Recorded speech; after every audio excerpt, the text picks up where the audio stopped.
Assalamualaikum warahmatullahi wabarakatuh. Alhamdulillahirabbil alamin. Puji syukur kita kepada Allah Subhanahu wa taala yang mana kita masih diberikan kesehatan dan kesempatan serta kekuatan dan ketabahan dalam menghadapi pandemi COVID-19 pada saat ini. Selawat berinsalam tak lupa pula kita hadiahkan yakni kepada junjungan alam Nabi besar Muhammad SAW dengan mengucapkan Allahumma sholli ala Sayyidina Muhammad wa ala ali Sayyidina Muhammad. Baiklah, pada kesempatan ini adapun tema ceramah yang akan saya bahas yaitu tentang keutamaan solat. Saudara-saudariku sekalian, kita tahu sendiri bahwasanya solat adalah tiang agama bagi kita. Jadi, sekiranya kita sebagai umat muslim, marilah dirikan solat dengan kusud dan benar, karena dengan menjalankannya dengan kusud dan benar, berarti kita sudah menjalankan satu tiang kehidupan. Dan banyak orang-orang yang berpendapat bahwasanya untuk melihat bagaimana seseorang itu, lihatlah bagaimana dia melaksanakan solatnya. Lihatlah bagaimana kekusutan solatnya. Dengan kata lain, kita bisa tahu baik buruk orang tersebut. Karena solat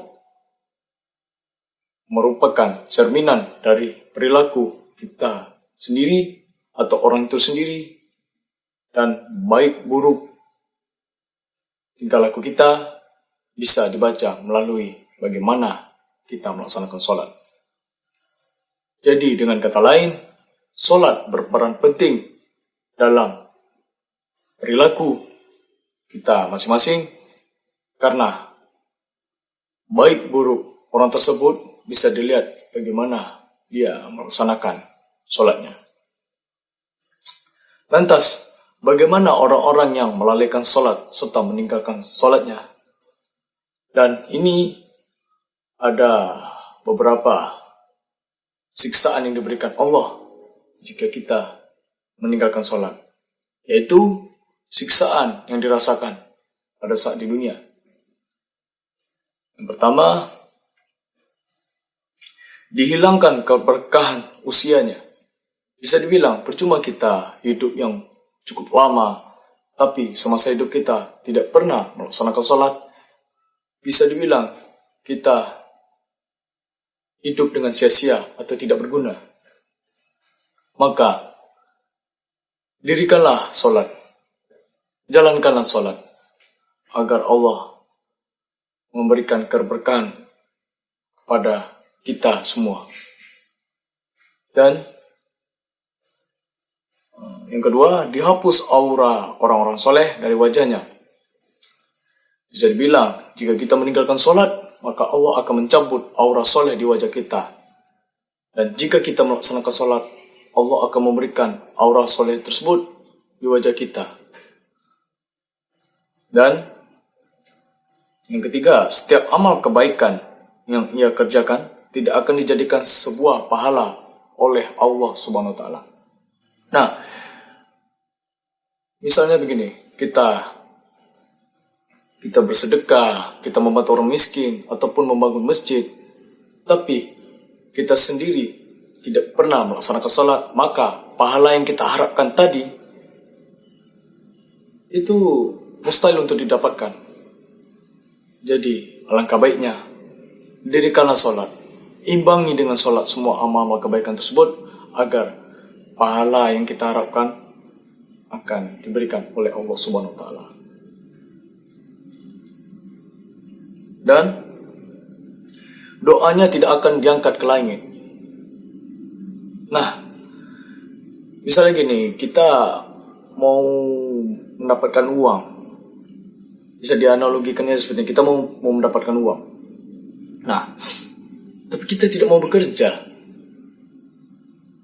Pasti aneh kedengarannya. Jadi, kita mau mendapatkan uang yang banyak, pengen kaya, segala macamnya. Dan kita juga berdoa kepada Allah Ya Allah, lancarkanlah usaha saya, ya Allah, limpahkanlah rezeki pada saya, begitu kan. Jadi percuma saja kalau kita tidak melaksanakan sholat. Sama halnya tadi mendapatkan uang tadi, kita ingin mendapatkan uang yang banyak. Tapi kalau kita tidak bekerja, tidak berusaha, semua itu akan mustahil untuk didapatkan. Maka bisa dibilang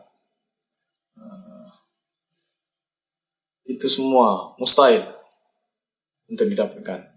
Jadi mari laksanakanlah sholat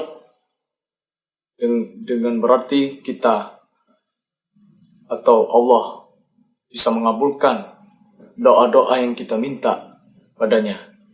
Amin ya rabbal alamin. Dan siksaan yang akan didapat saat akan mati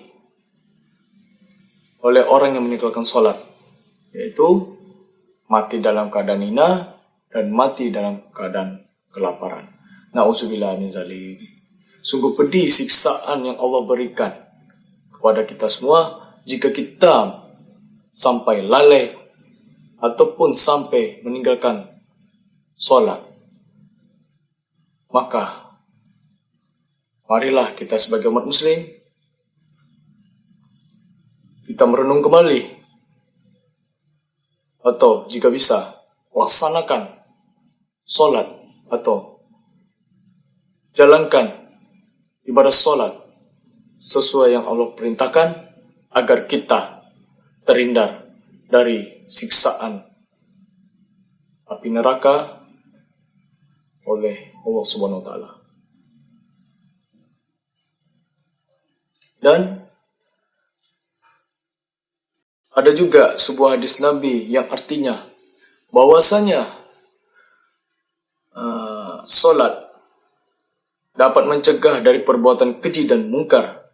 Hal ini menjadi sebuah kesimpulan, yaitu sholat yang dikerjakan dengan baik dan khusyuk akan dapat mempengaruhi jiwa dan hati nurani kita, khususnya dari penyakit hati dan hal buruk yang bisa merugikan orang lain.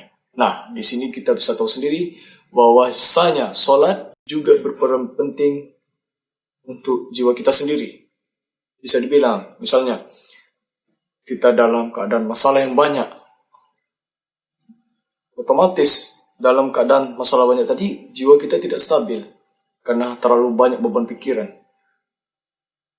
Maka jika kita melaksanakan sholat, insya Allah masalah yang tadi akan berangsur dipermudah oleh Allah Subhanahu wa taala, dan jiwa kita tadi akan tenang dan lebih terarah lagi.